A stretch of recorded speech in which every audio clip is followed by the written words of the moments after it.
my fighter of the week is a bit of a different fighter of the week this week. Now, I've got a lot of love and a lot of admiration for what I describe as away corner fighters and other people call journeymen and journeywomen.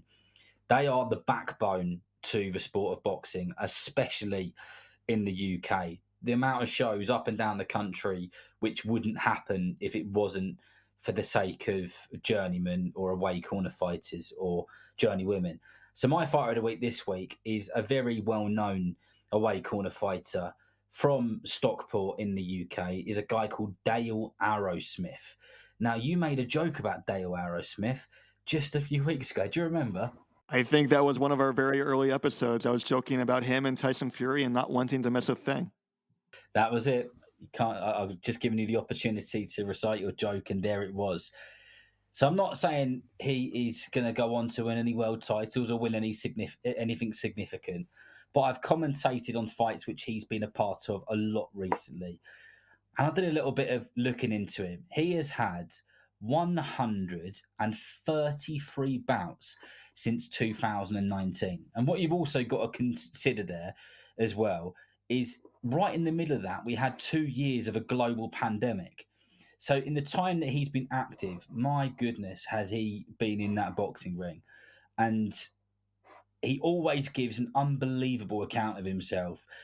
I don't know how he survives as often as he does. In 122 losses, he has only been stopped 9 times. He's given loads of the people that you watch on the TV now their debuts.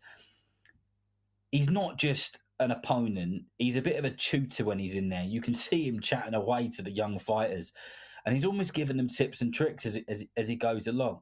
So, my fighter of the week is Dale Arrowsmith, not because he's a great fighter, just because he's such an integral part of the sport.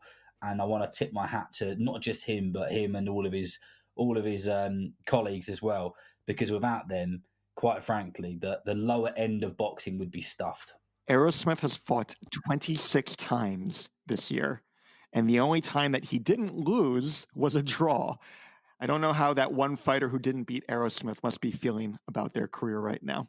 One little thing before we hear about your fight of the week is people will know that I, away from doing commentary and other stuff, I make documentaries, mainly audio documentaries. I am in the process of getting a TV documentary commissioned called Fighters for Hire, which is about the live stories, journeys around basically away corner fighters, journeymen, where I get to follow for 3, 4, 5, 6 months journeymen on their lives at home, going to shows of them, like going to a brain scan, going to all these different types of things. It's not over the line yet. I'm speaking to a couple of different production companies who are interested in it. If we can get a TV channel to say, yeah, we'll have some of that, then that will be a very, very interesting topic indeed, because we don't have enough of boxing in the kind of on the main TV channels. Anyway, David, plug over. Dale Arrowsmith, you didn't want to miss a thing. I don't want to miss a thing either. Who is your fighter of the week? Well, first, I hope we see that project of yours come to fruition. You are very talented in so many different ways. I would call you a 5-tool player, but I'm imagining you don't really know much about baseball, and I'd have to explain what that means. I haven't got a clue, so I'll take it as a compliment.